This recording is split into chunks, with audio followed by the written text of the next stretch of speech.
or now we're live.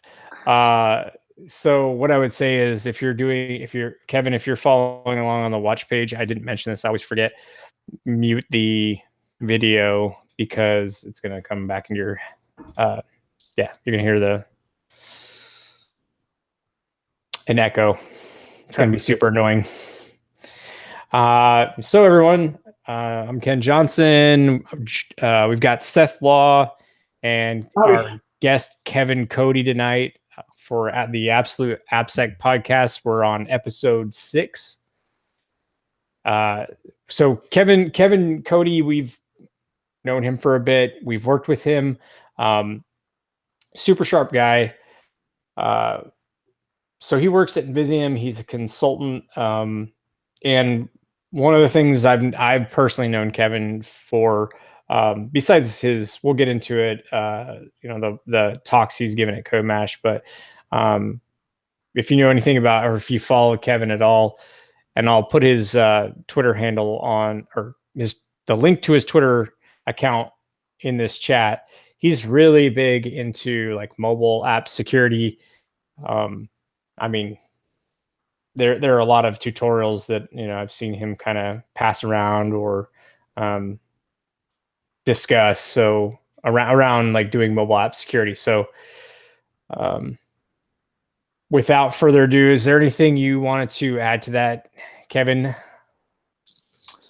Yes, I do work at Invisium. I do mobile application security assessments and do some bug bounty stuff or look at mobile applications on the side, proxy traffic, look at how folks are doing some certain things, and always trying to learn, tearing IoT devices apart and that kind of stuff. So yeah, that's me. Yeah, and we first met in person at CodeMash in, was it 2016, 2017? I can't remember. But yeah, that was, did you go? Yeah, so no, so you gave a talk this year at CodeMash 2018. And did you bring the family out again to that like cool Kalahari, right? Yeah. So for folks who may not know, I was introduced to CodeMash by the awesome Bill Senf. He's a WASP guy out of Columbus, excuse me, and a .NET guy all around, really nice guy. He came out to talk to OWASP Pittsburgh, which I'm a chapter leader of, and hit it off with him. But he introduced me to CodeMash. CodeMash is in Sandusky, beautiful Sandusky, Ohio, the second week of January every year.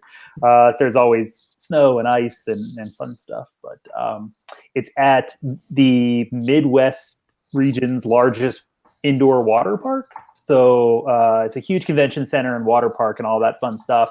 And if you go, they give out the water park passes like candy because everyone else is at the convention center. So you can bring your family and let the kids play in the park or significant other float around the lazy river all day or whatnot. So yeah, this is my 3rd year in a row speaking at CodeMash. And I brought the family again and they had a blast. It was a very family-friendly environment when we were out there. Because there's always that concern that if you bring your kids to a conference, there's going to be, I mean, for me anyways, that, basically maybe some drinking and cursing and stuff, obviously stuff that's not like kid appropriate. But CodeMash on the other hand is like super family. Sandusky really isn't Vegas, right? That's the. But I can't say enough good things about CodeMash, right? I only went 1 year. It was like 3 or 4 years ago and loved it and just haven't had the opportunity to get back. But I mean, besides the fact that it's bitter cold because it's the 1st or 2nd week in January, but the conference center, the organizers, that's a top-notch conference for sure. It's all development focused. It's really quite interesting because it isn't just one language. It's it's polyglot, right? You got people talking about Ruby, you got people talking about Java, all sorts of interesting topics from security to everything else. I mean, how many tracks were there this year? Or how many tracks did you guys see this last time around? I think at any given time, there could be up to something like 10 tracks going on, between the main tracks. And then there's the the open spaces, and there's smaller tracks, and they're all the different rooms are named in certain themes, and I'm like, oh, where's this room at again, or what's going on? And you go around the corner, and there's people racing first person drones around the hallways, and all that kind of crazy stuff. It's just it's a blast, and you hit it on the head. I love it because it is a builders conference. I enjoy the B-sides, I enjoy the DEF CONs and the Black Hats and the derbies, but just being around so many people who are building things up. And I can be the guy thinking like, I don't know about that, or that's really cool. But I keep my opinions to myself and just enjoy, folks who are building things that I could never build. So. Yeah, the year that I went with Ernie Miller. He was the one that went with me, and he was always that builder mindset for sure. So it was really interesting to get kind of his take on it, the developer take on it, rather than the jaded security professional who's in an organization and the sky's falling, right? It's definitely got a much more positive spin to it than some of the security conferences that you go to. So anyway, I guess that's our our plug for CodeMash for this episode. We weren't planning on. Well, so what was your because I know what your talk's about, but for everybody that wasn't who didn't attend or doesn't know you, what can you kind of give a synopsis of what the talk was about and what kind of takeaways were from it?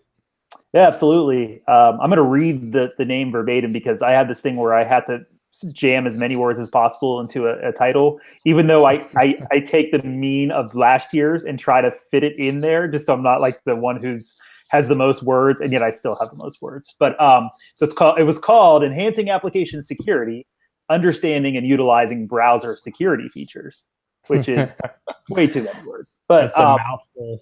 Yeah. EAS. I'm just trying to acronym it down. EAS. There you go.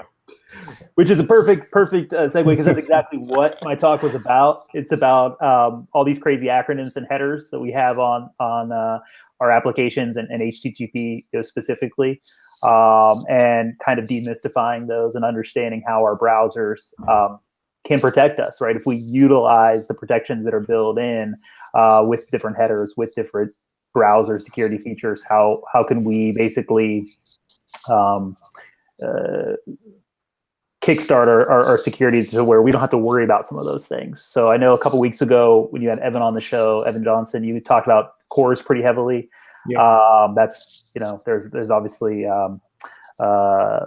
cores headers that play into it. I kind of did a base around SAML origin policy, right? I went over what exactly SAML origin policy is, and then from there, my plan of attack was just to go over each of the different X headers, the different like CSP, and talk about what they are, what the acronyms mean, how they can protect you.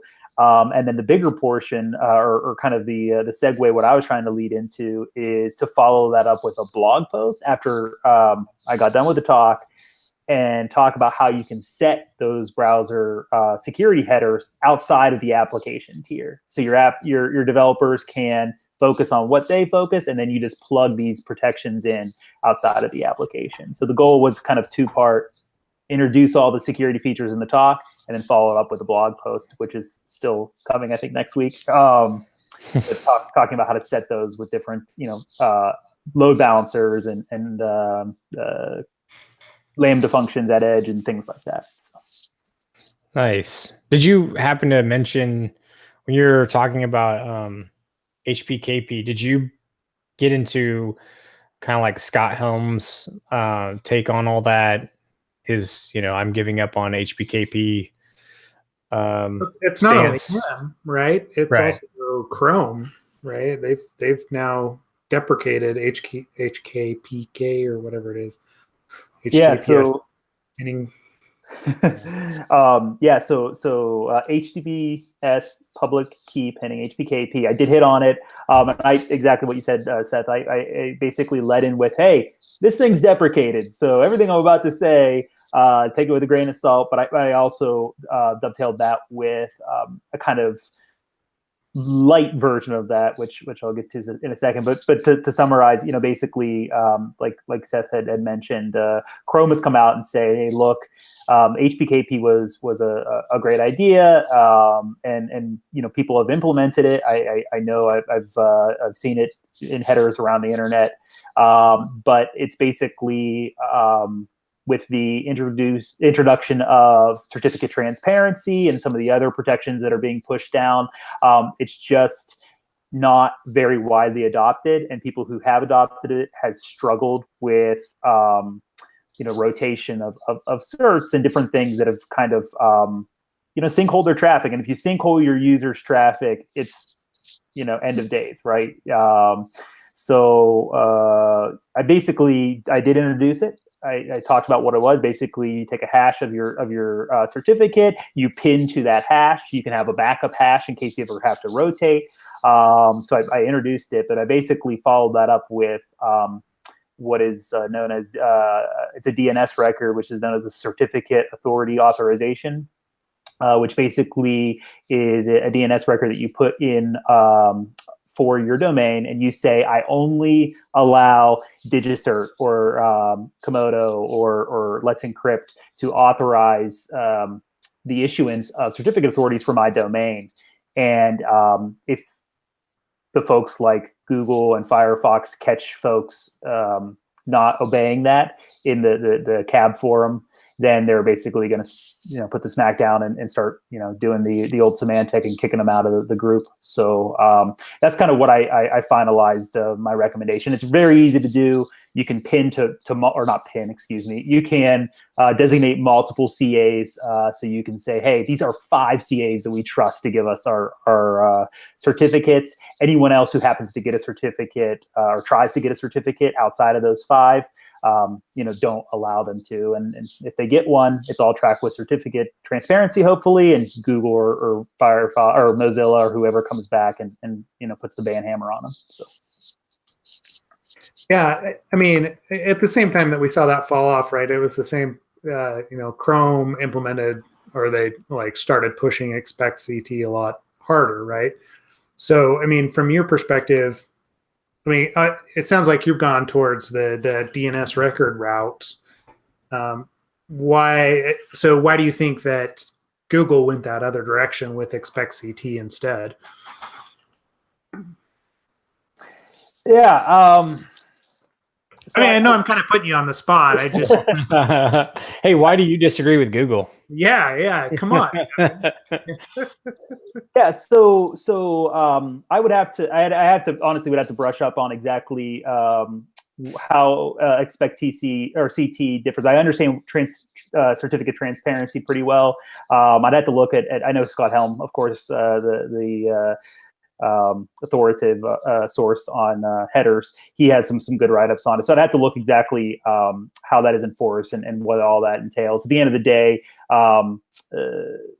between the CAB forum recommending or forcing different CAs to utilize certificate transparency and the ones who have opted in from the beginning, and just looking at the different Markov chains and all the different stuff that goes into CT. I understand the basic premise of it, but exactly how that differs or plays into the DNS CAA record, I'll have to look into that a little bit.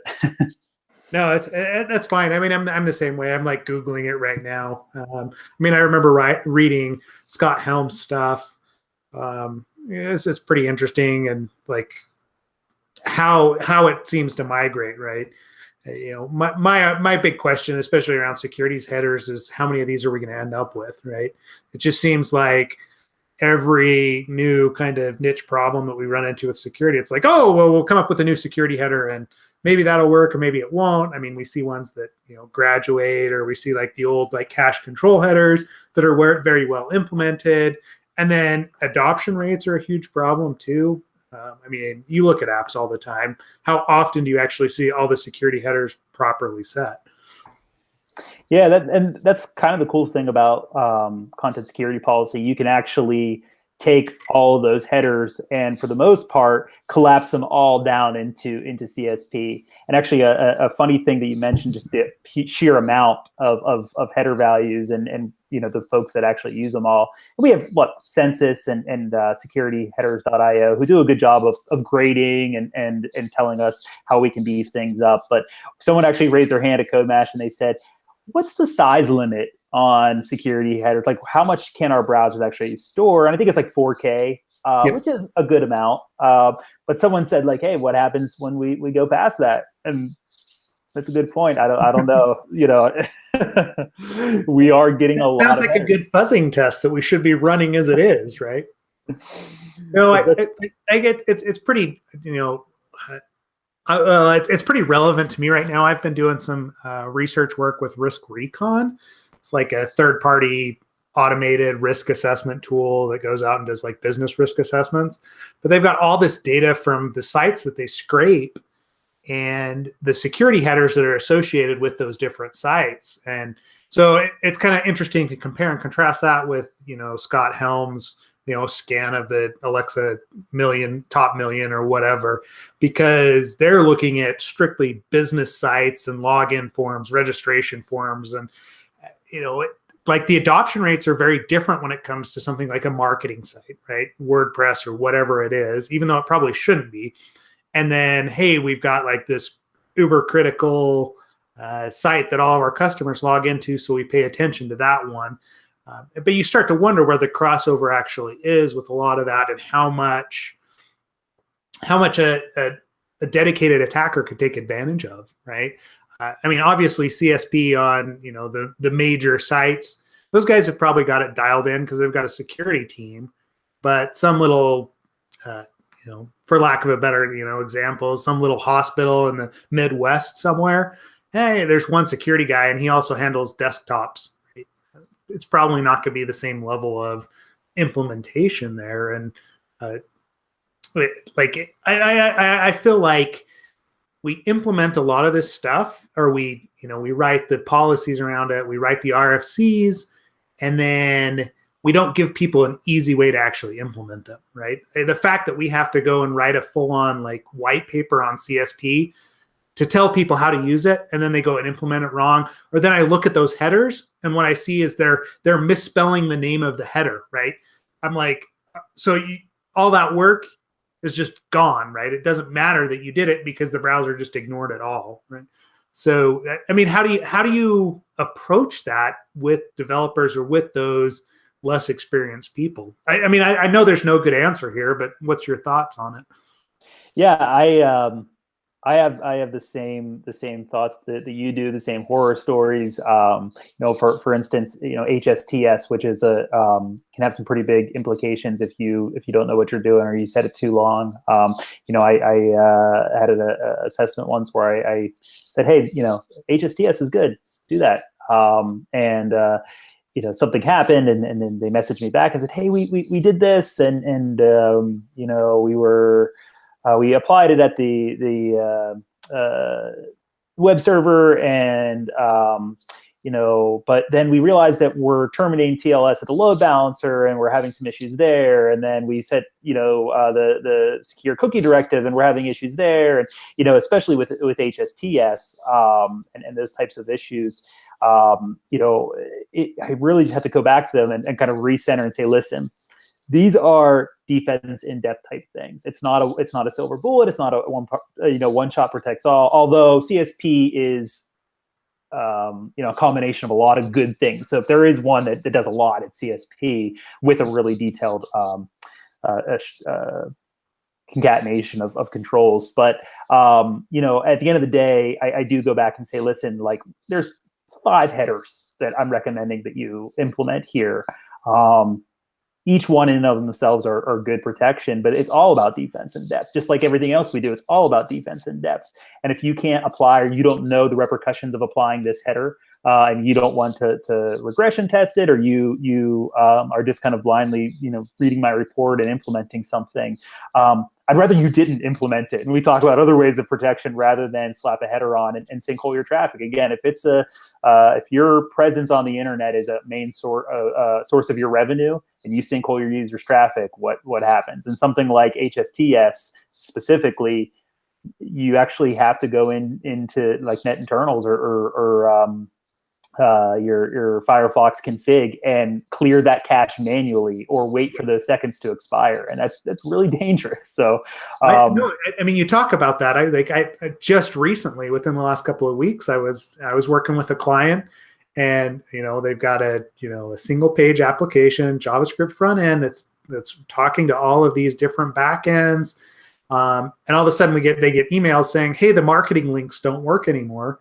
because one of the microservices on the back end implemented HSTS just inside their node configuration, turned it on for 6 months, and did include subdomains, and all of a sudden, none of the marketing emails, they'd get like these big warning signs in Chrome, and it was just like, oh, this is a huge headache because somebody just implemented something on one of the domains that you happen to trust within your application. And I mean, just tracking it down was a nightmare, right?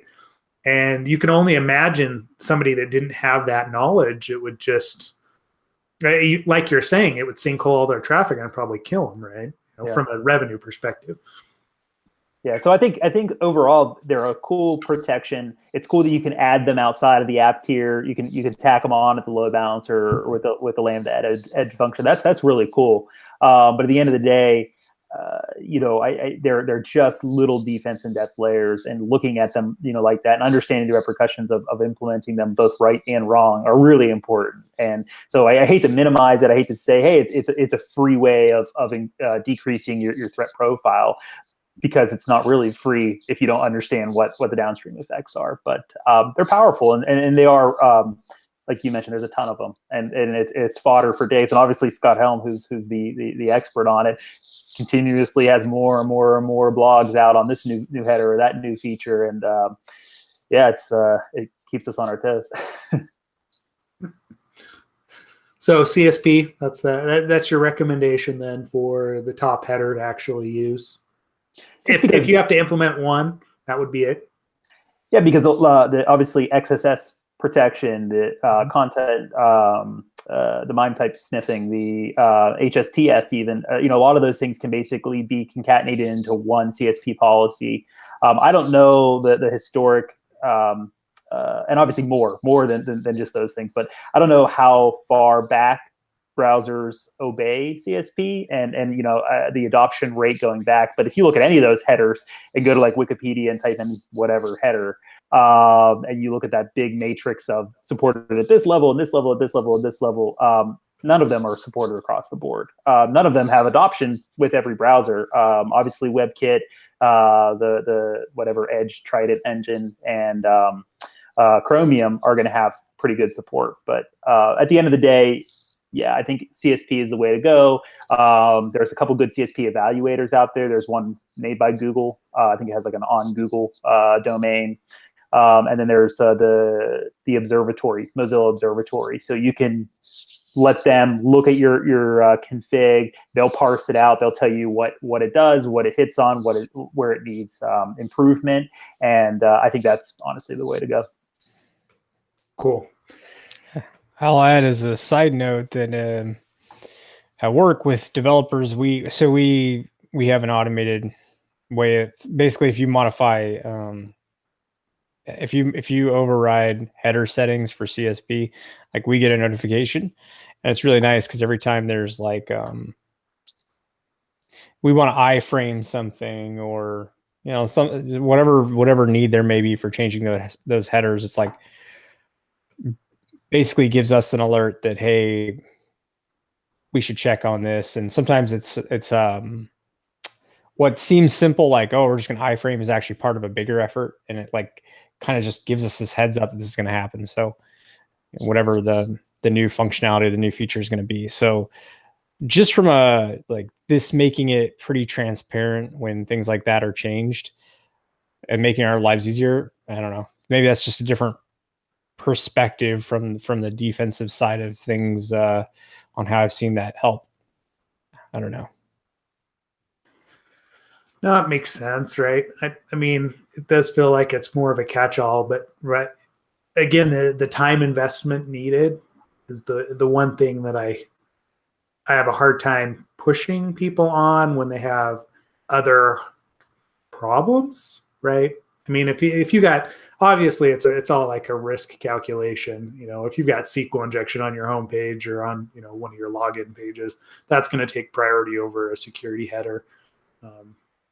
But if you like Ken's team, if you've got some sort of cross-site scripting vulnerability, CSP probably takes care of that in most cases, as long as it's configured properly. So,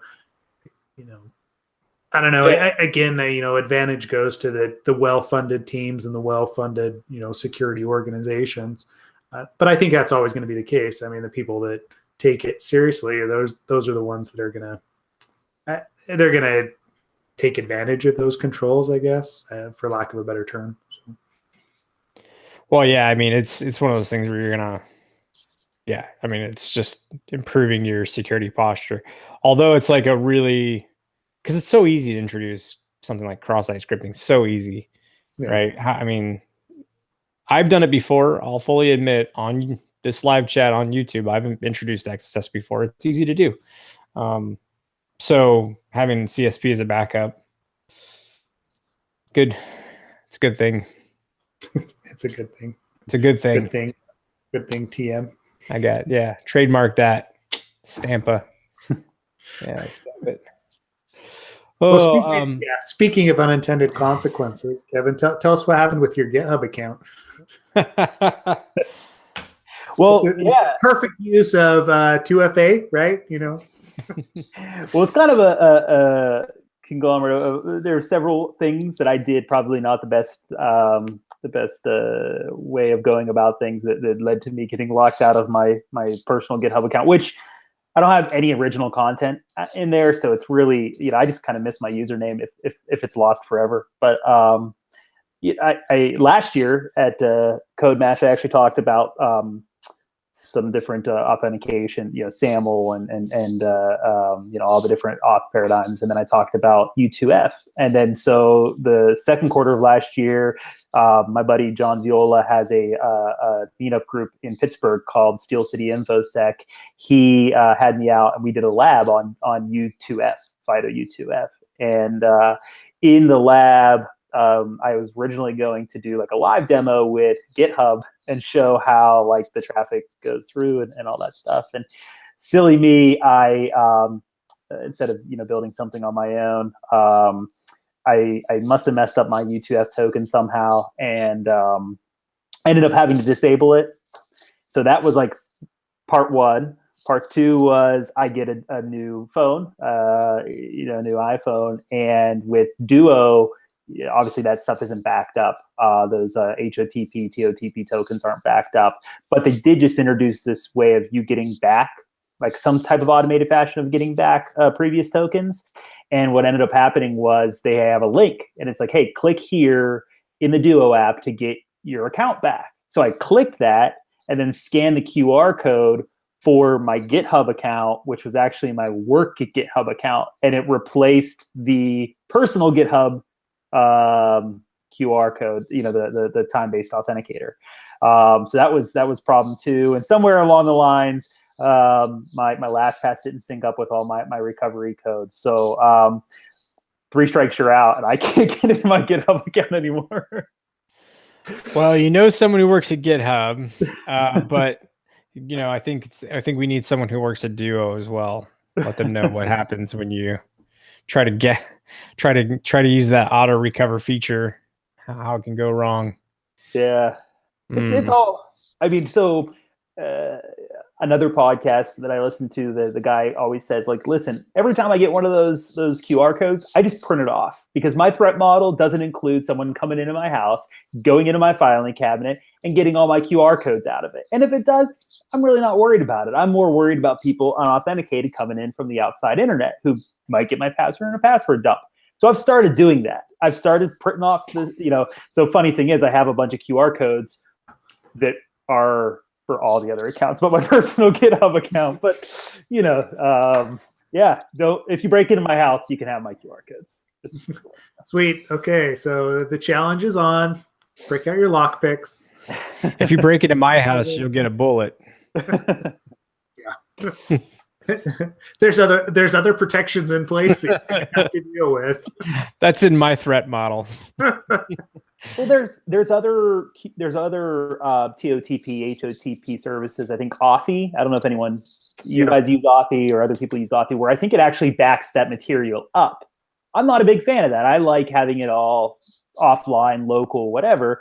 Obviously, that puts the onus on myself to have backup codes, recovery codes, or the actual QR code. And I messed up, so we'll see what happens. But it's all about where you feel that medium is. Or the other thing was I took off SMS backup because I wanted to show that you could do that and just rely on having more strict security controls. And I know other services that have either TOTP, HOTP, or even UTF capable authenticators. They don't let you turn off SMS. You have to have SMS as a backup. And I hate that. I used to work for a telecom. I know the weak links, and it's all up to you. I don't know. That's like anymore, right? The number of those codes that you get, I like the idea of backing them up in a physical form, because the number that are on my phone now, like when I did my latest upgrade, it was so painful, right? Like having to have both phones up and then like slowly migrating all the Google Authenticator ones, then all the Duo ones, figure out which admins I needed to talk to so I could actually get that code back.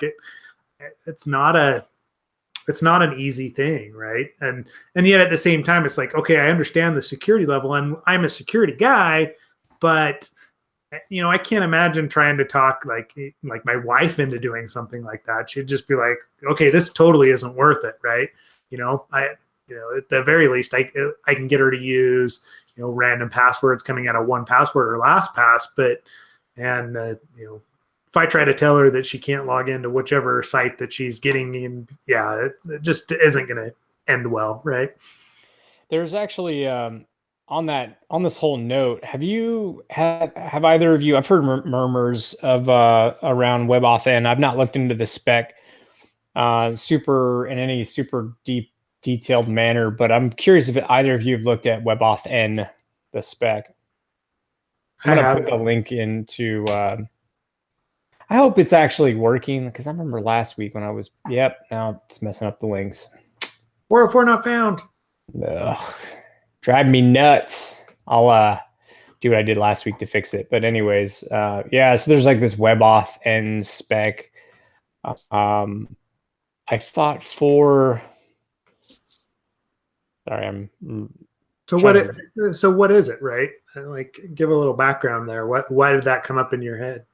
Because it's like a credential management API built into the web browser, and it's around. It allows users to register and authenticate with web applications using an authenticator such as a phone. Because I've seen this in U2F talked about in tandem, but I haven't really looked into it. It's like brand new to me. I've never really delved in. Here, let me put the. Sorry. Here, there you go. Yeah, I mean, the draft that's there on w3.org looks like it's from the 5th of December last year. So it's still in development, right? It's still in draft status. Oh yeah, it's still in draft status as far as I know.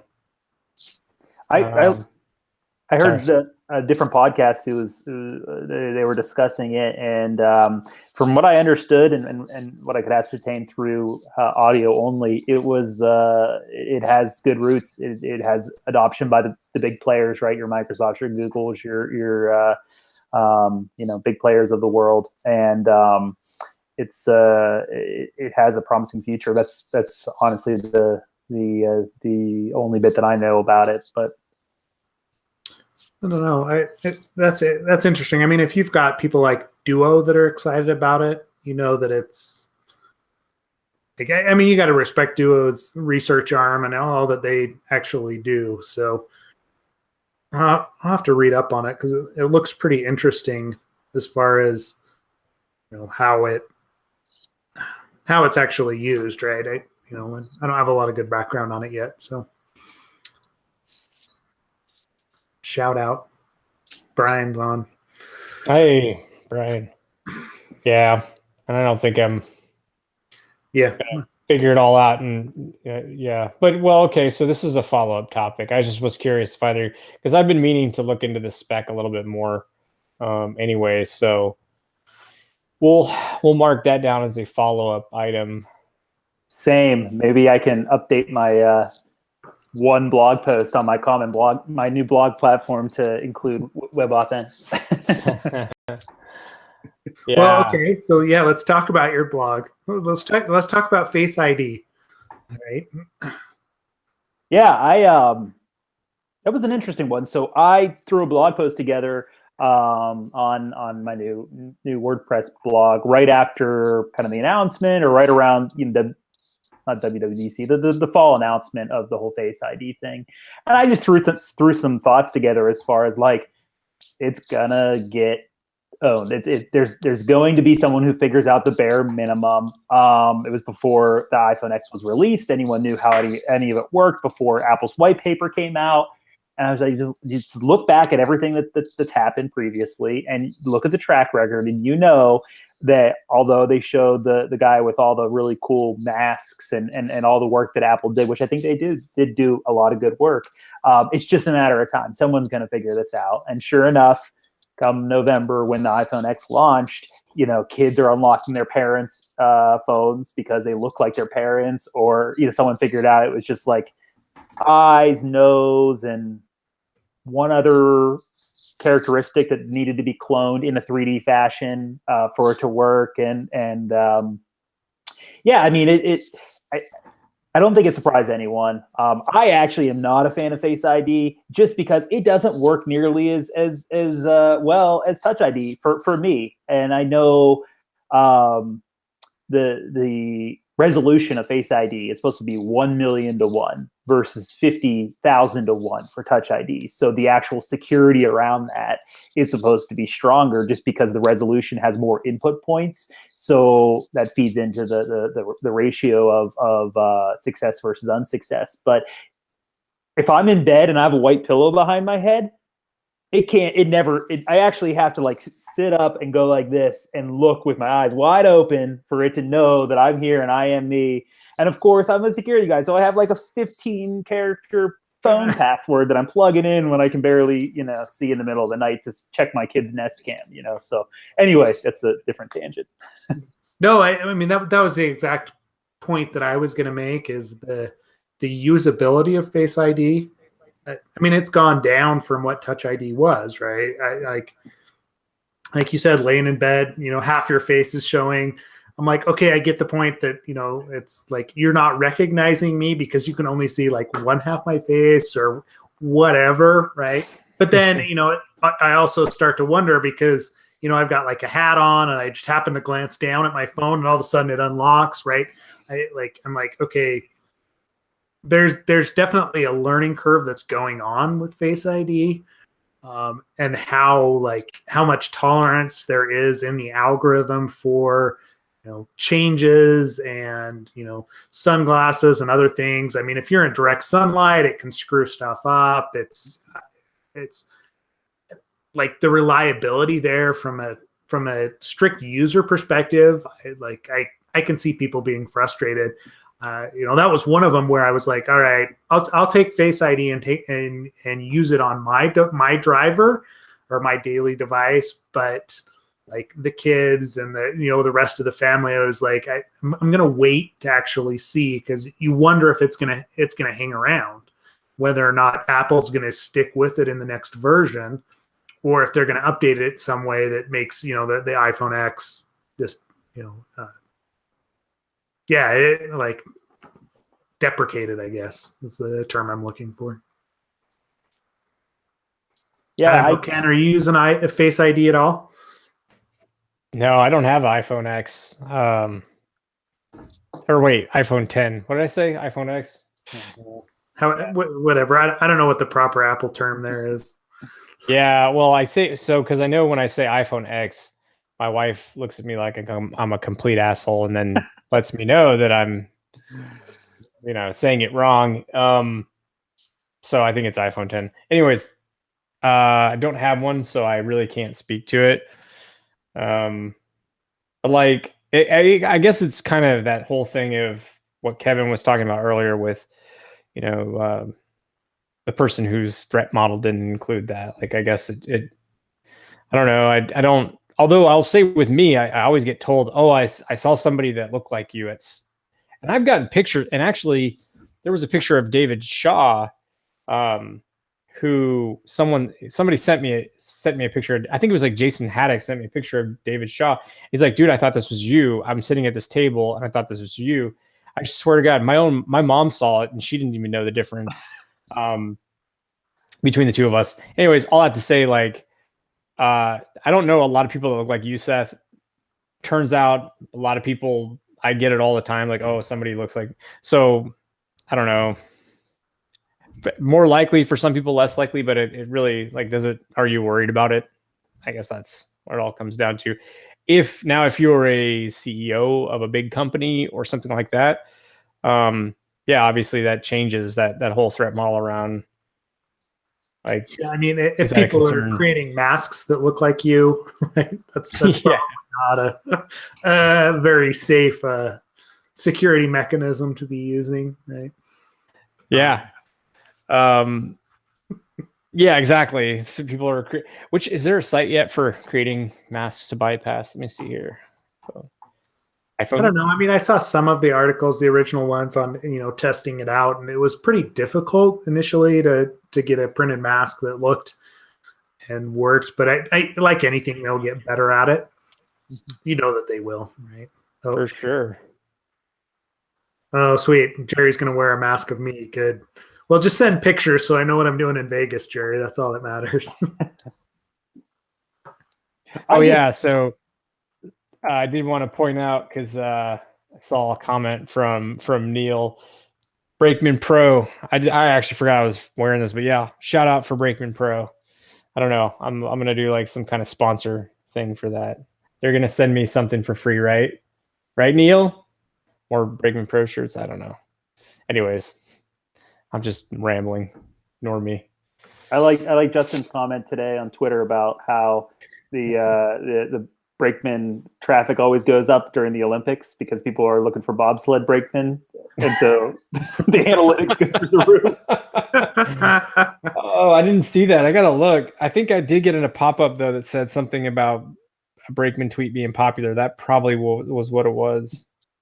I had to follow Justin Collins one year at CodeMash, and he did this talk, and you guys know him. He's awesome, very intelligent, very very good at what he does. And he did this just like basic talk on like bug bounties and different things. And it was standing room only, absolutely packed, absolutely jammed, and the crowd absolutely ate it up. And then I came up and had to talk about my, SAML talk or whatever, and like 3/4 of the crowd left. And I was like, oh man, tough guy to follow. I went to a talk. He gave a talk at Cactus Con. I don't remember the year. It was like 2014, 2015. Anyways, it was so funny because he's up there and it's like static analysis for dummies, like writing a static analysis tool for complete noobs. And so basically you could tell maybe a third of the way through, like a lot of the crowd was just lost, even though they wanted to follow. Like, it was a good talk. It was good, solid material, but you could tell that.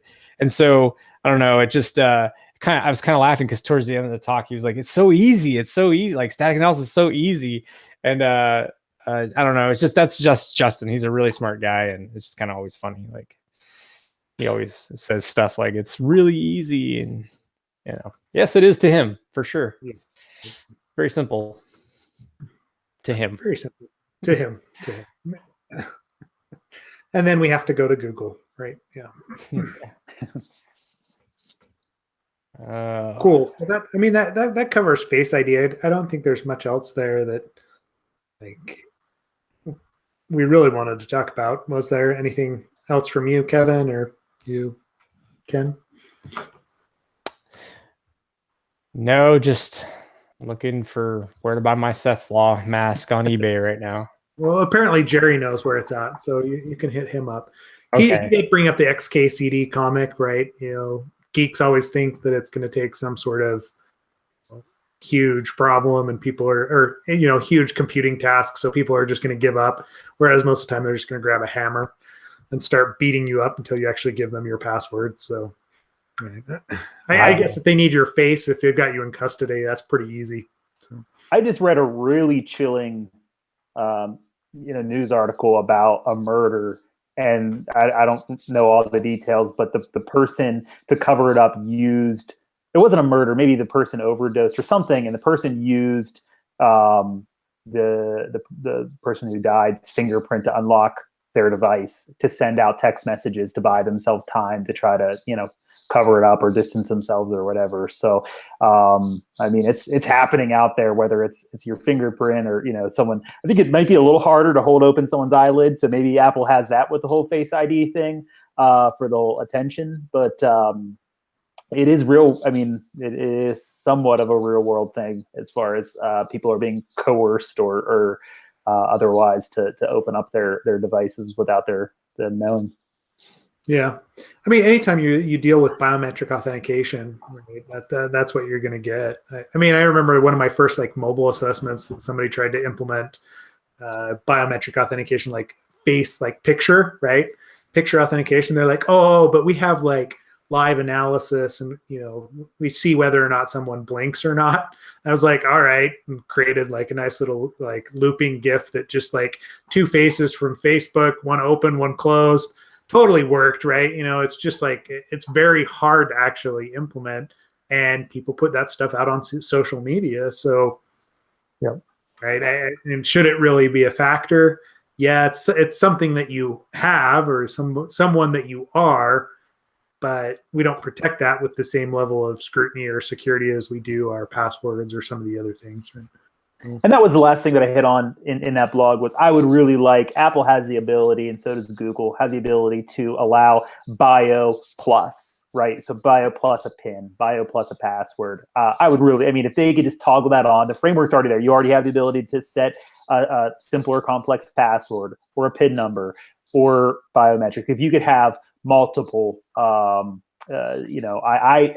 think Touch ID is easy enough, and it's effective enough percentage-wise that I would be willing to put fingerprint plus a 4-digit or 6-digit PIN and kind of alleviate some of that concern as well. But that was the last thing in the blog that I think that the framework's already there. They have the ability, if they wanted to, they could enable that. Yeah. Well, and that's what I'm looking forward to is actually a combination of factors, right? Your Face IDs and with your fingerprint, right? At that point, you've got a little bit higher level of trust that it is you, and you still get a lot of that usability out of it, right? So, there is because we're approaching an hour, there's one piece I wanted to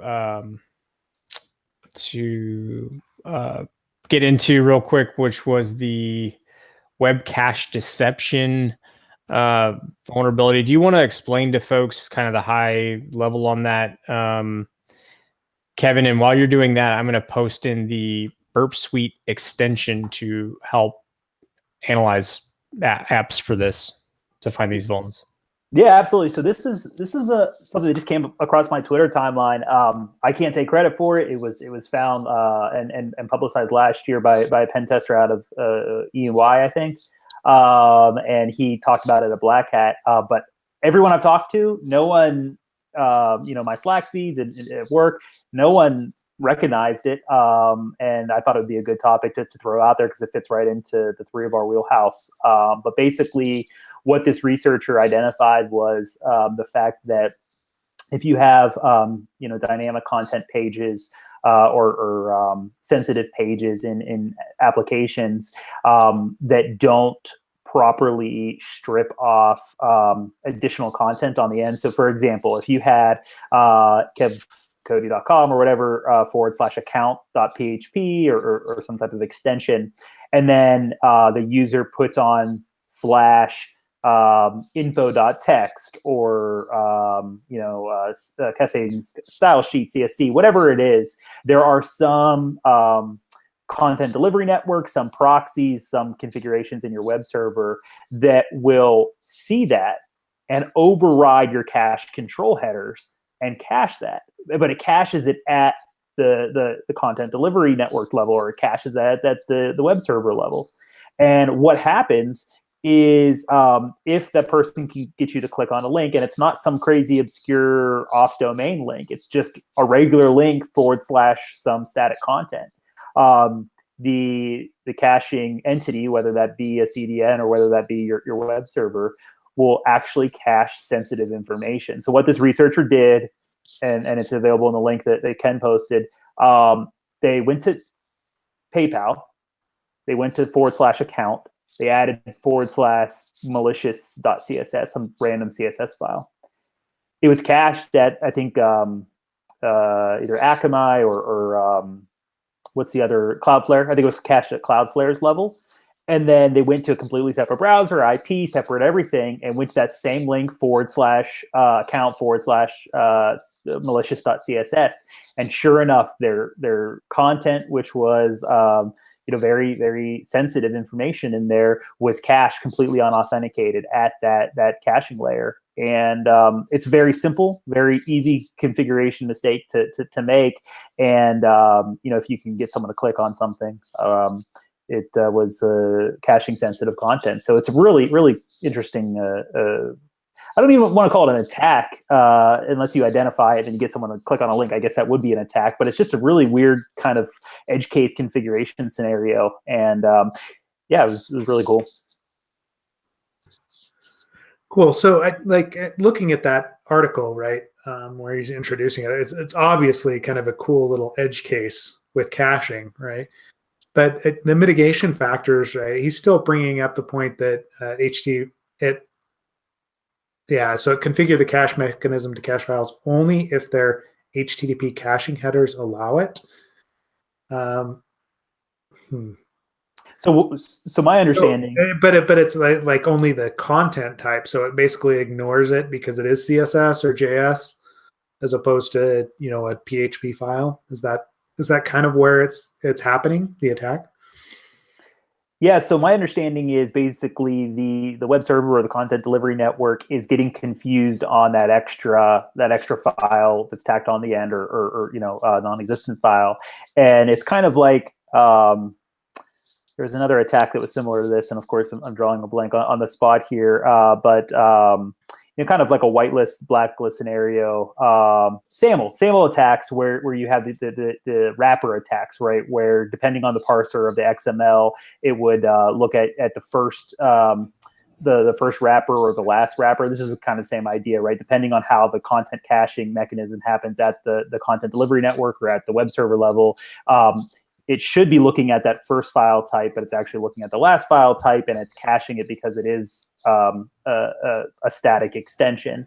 So my understanding is obviously putting the proper cache control headers on is 101. We have to do that if it's sensitive data, and that will cover your vast majority of cases. But additionally, if you have one of these weird configuration scenarios that does try to cache on these extra, crazy extensions on the end, it's to basically make it so your app, if there is an extra / and trailing file or unknown extension, to basically redirect that back to whatever content you want that to redirect. That's my understanding.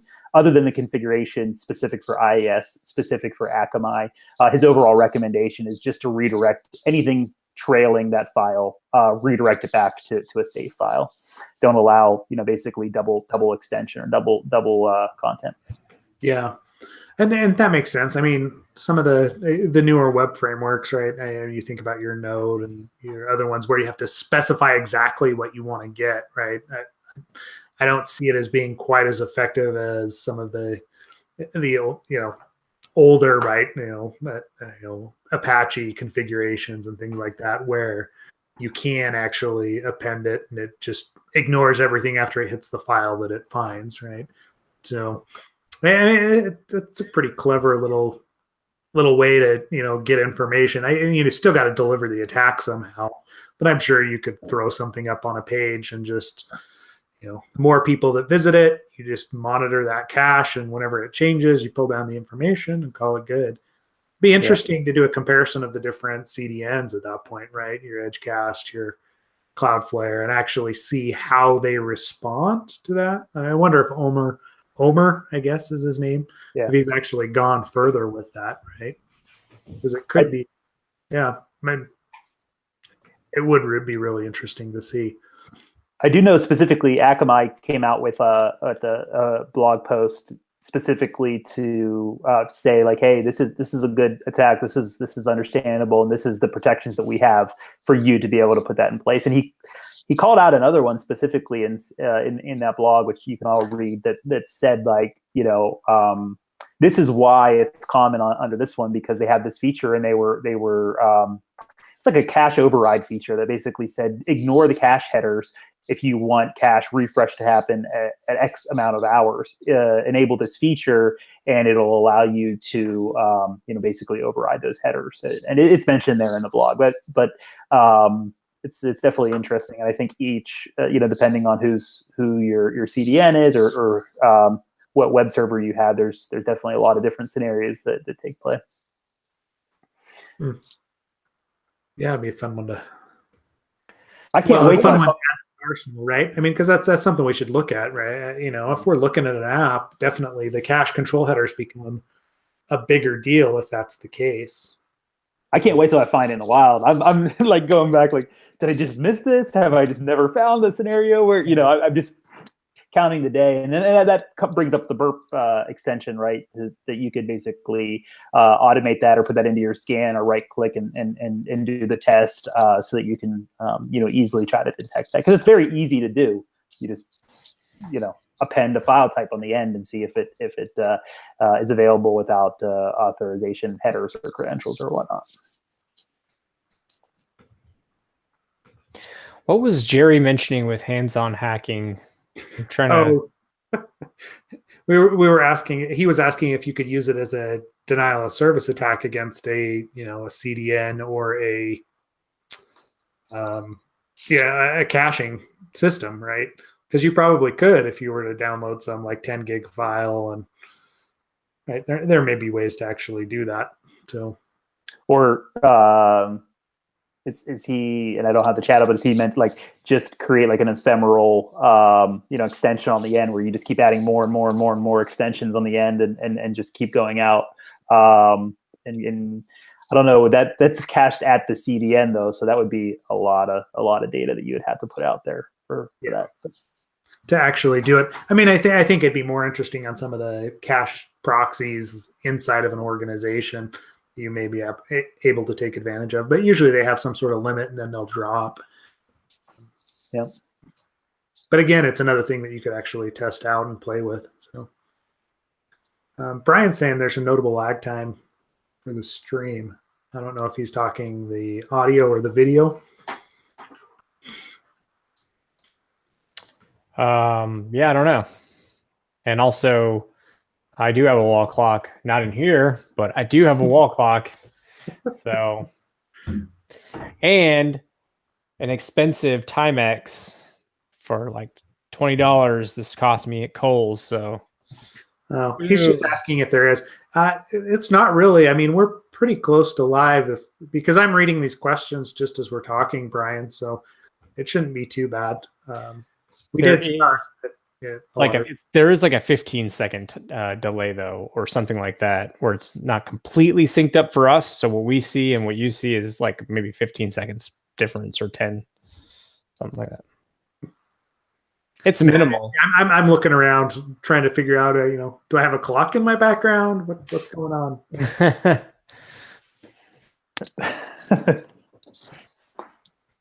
Anyway, sorry. Here we are going on about other stuff, and I get sidetracked. So, well, in general,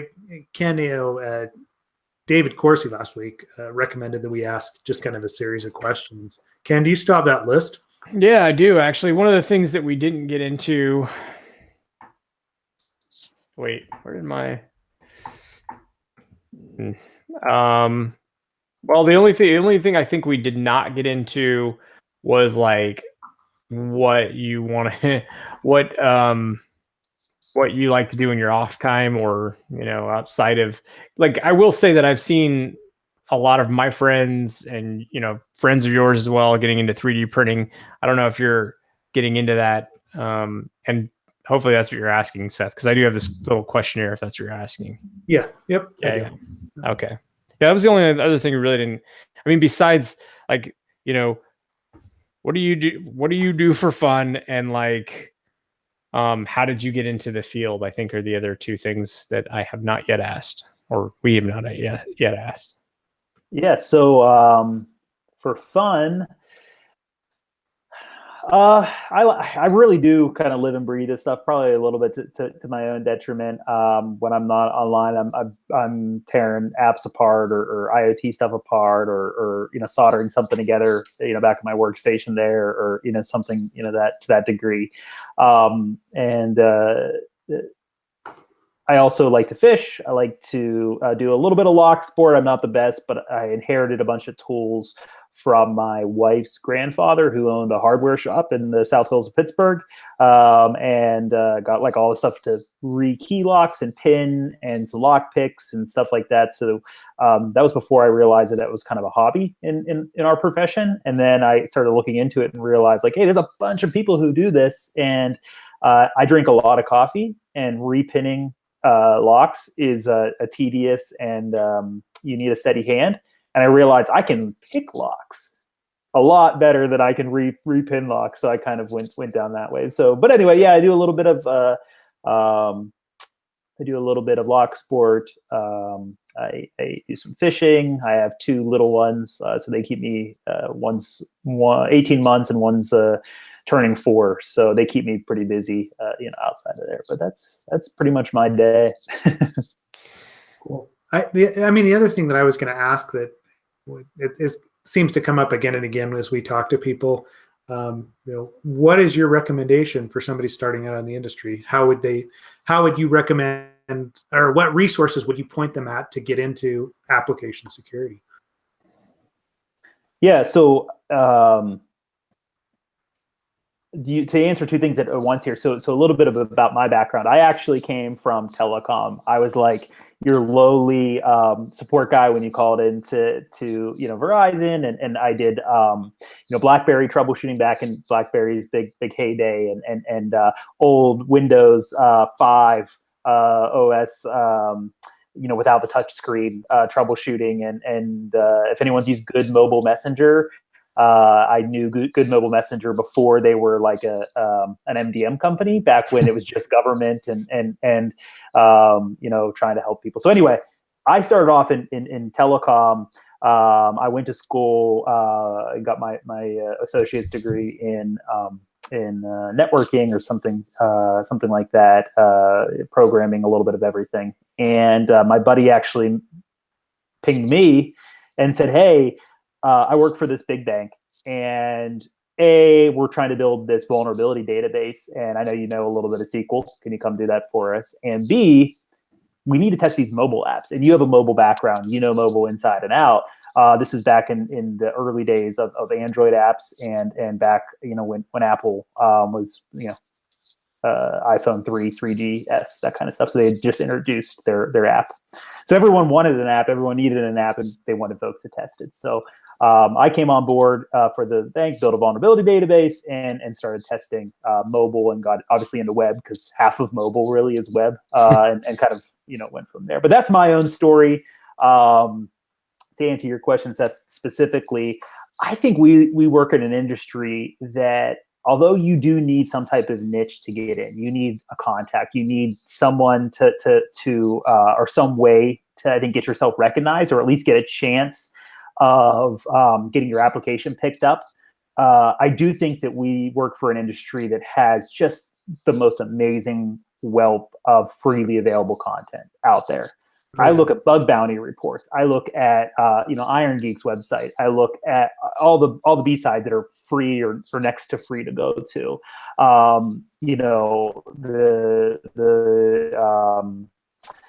the vulnerable app. I mean, that's free. And I think that if you have some chops in some language, you have some angle at understanding electronics, you have some understanding of how to read schematics, whatever that angle is that gets you interested, I think you can take that and leap start yourself into understanding a discipline.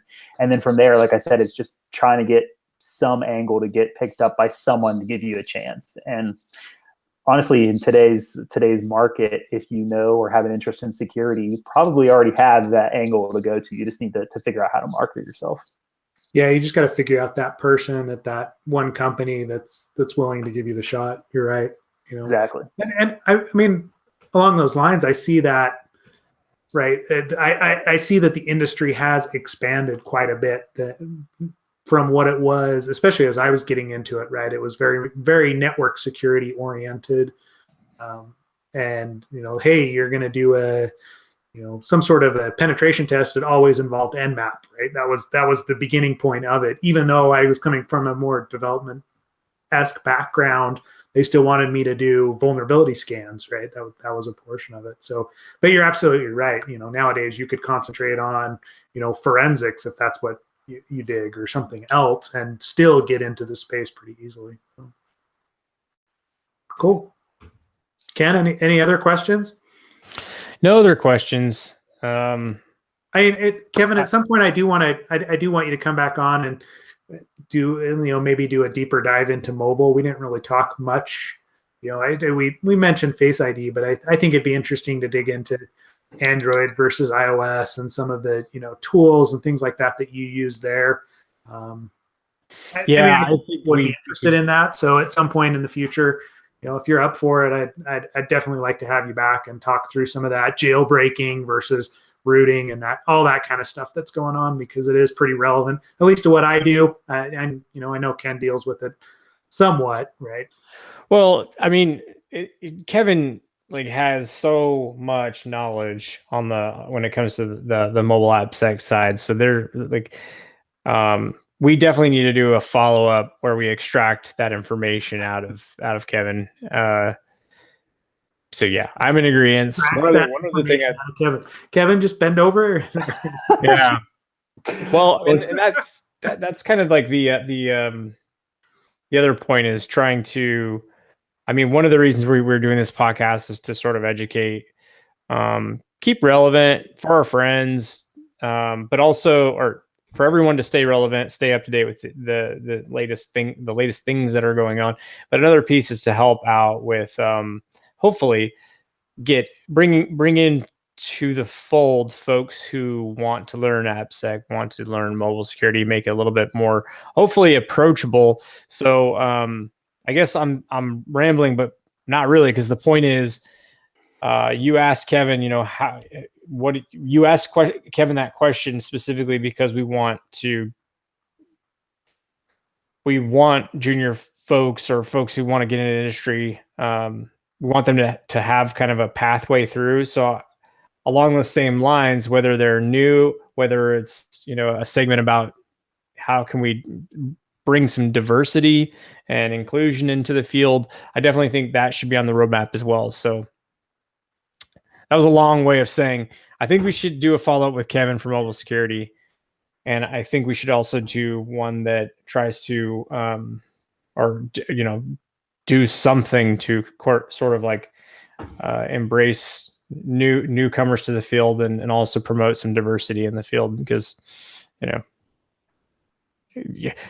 I think so far we've had 4 episodes and it's all been a bunch of white guys, right? So we need to diversify a little bit, right? So get out of our comfort zone, widen our audience. No, that would be Jerry has an interesting suggestion about twitching Kevin hacking a mobile app, right? That could be fun, right? I mean, that's just it. We could probably get into some of that tutorial wise, and just, as long as people are interested in it, and pick on, who was it that we were picking on the other day? I can't remember now. Angie's List, right? Yeah, I'm not going to disparage Angie's List, but one thing and I'm just going to briefly tease this because I don't want to go over it on your time here. But no, don't worry about it. It's not any sort of As Brian said, there's no wall clocks. So. One thing that I have been doing as of late, if you have been following the jailbreak scene, is that there was just a release for iOS 11, and I was lucky enough to have a device which used to have my Duo code on it before I wiped it for testing. But it is the guy, the team who released it, or the main developer, Coolstar, he's working to get Cydia integrated into it. But for right now, at least the version I have, dpackage isn't included, app isn't included, Cydia isn't included. So my main SSL kill switch or burp or whatever my main tools are for bypassing TLS pinning aren't there. So I've been spending lately a long time, as of late, looking into bypassing TLS pinning at the app level and repackaging level. So that'd be something I'd love to share, if and when the time comes that you guys have me back on, as far as using a non-jailbroken device, but defeating some mechanisms like cert pinning, with repackaging apps or finding the code or whatnot. We'd love to see that. That'd be awesome. Yep.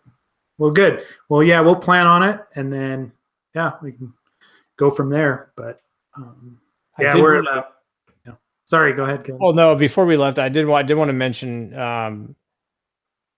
Well, first of all, ask Kevin: are you going to be speaking anywhere that we can tell people about? So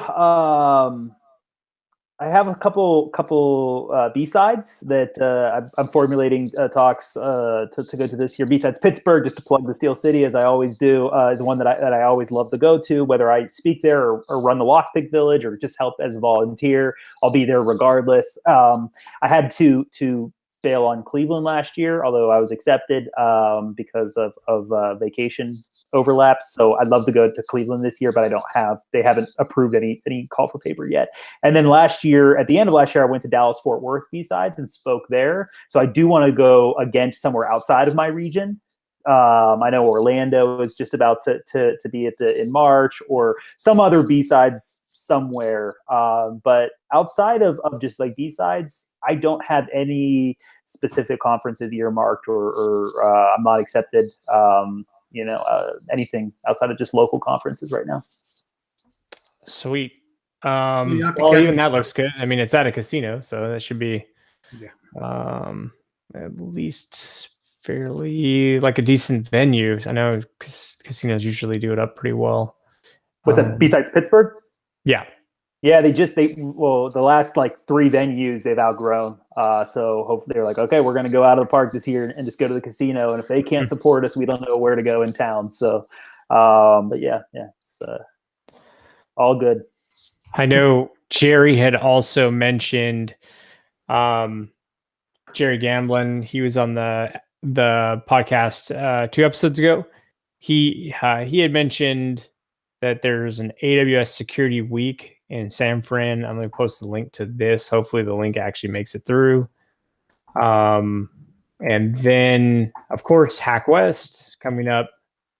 Yeah, March. Come out to Hack West, right? That's in March. Have to promote the local conferences, right? I know Tim Tums is giving some advanced web application pen testing training. I know that Fuzzy Knop's giving some red team training out there too, on top of the talks. Loco Mocosec in April. I'm definitely going to that one. So that's in Hawaii. So again, that's in April. And I'm trying to think of any, because when AppSec Cali was going on, we completely forgot to mention AppSec Cali was happening, what was being discussed there. That kind of just flew over the radar, but I don't think I'm missing any other ones. So no, I mean, there's always conferences going on, especially those local ones. Those are always great to hit, right? You got to support the local community, and usually they're pretty inexpensive. But they're also, it's a good way to get to know the local community. If you go hit a B-side somewhere or a Hack West, Cactus Con, those are great little conferences. And some of them aren't so little anymore, but in comparison to the big ones, those are great. Yeah, I personally can't do Vegas. I did 1 year. I did 2 days of training, and then Black Hat, and then DEF CON, and corporate parties in the evening. And I don't know. I get fuzzy I think that's how the city is made, to make you feel. But I get very overwhelmed. I love the smaller conferences. I love being able to sit back and choose how much interaction I want to have with different things. And I feel like it's a little bit forced on you in Vegas, where there's just thousands of people attending one track or whatnot. So I personally am a local conference guy.